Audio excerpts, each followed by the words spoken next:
the expertise in this industry runs on legacy talent and they're retiring faster now, right? Who built the facility of 2035? Singh sir, what is the major experience gap or most dangerous right now? And what knowledge are we at risk of losing? The biggest risk is practically losing the experienced hands. Right. They have great experience in the project people, manufacturing leaders.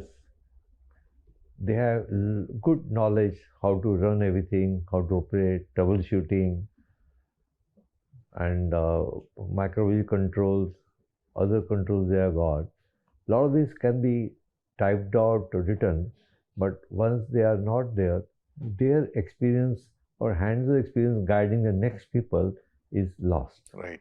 If that gap can be bridged, then this area can be bridged and errors will be less and less. But this industry focus, their industry leaders are realizing this and trying to use what best is possible using either videos or many things are being now practically being tried. Let us hope for a better solution in this area. This is a weakness. Got it. Swaminathan sir, what's Spectrum's plan to grow its own people? You partly answered the question in our earlier questions, right?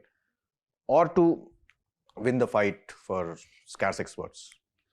I would answer this in two parts. One is taking over from where Dr. Singh was saying.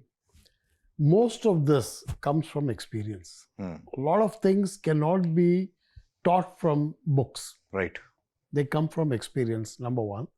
Number two, the current generation, they want everything fast.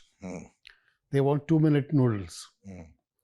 They don't want to spend time at site, at the factory, watching, learning. But the flip side is, at least I have found some people who are ready to get upskilled.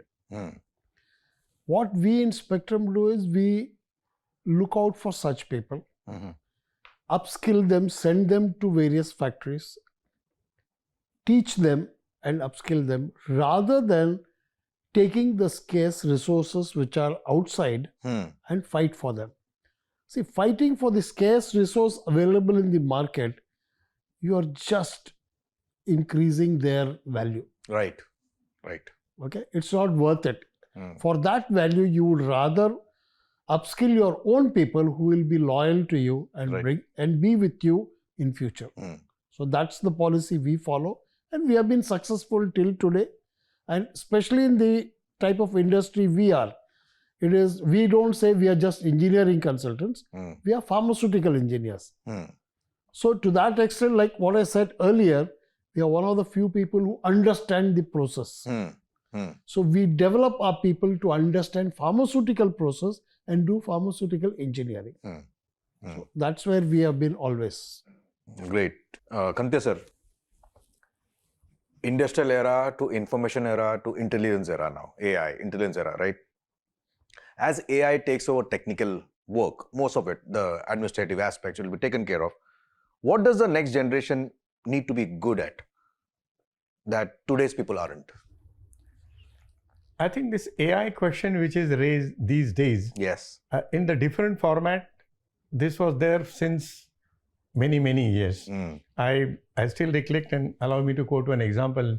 I think way back in 1967, when the computers first came in India in the Life Insurance Corporation, and there was a huge hue and cry that they don't want any modernization. And I still recollect, if I mistake not, there was a very nice US qualified Central Minister M.S. Sanjeevi Rao, who was the Minister for Electronics, and he very nicely said in one word, say, look, computers are not replacing human being.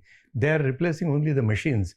And the job which is done, not done by human, that is done by the computer. AI today, people feel that they have got for AI and the job is done. No, it's not that. AI does not replace accountability. AI does not replace your thinking power. AI does not replace your coordination, cooperation, anything. AI just aids you in refining your ethic. I give an example of what does AI does to me. I mean, Sari sitting here, what should I say more? That it gives us an enhanced assurance to my product quality.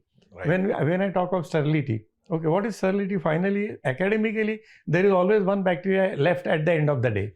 Now we are aiming at even that whatever log reduction we are talking, even the 12 log reduction, that one fellow still says. To eliminate that one is what is that AI technique I am trying to use it.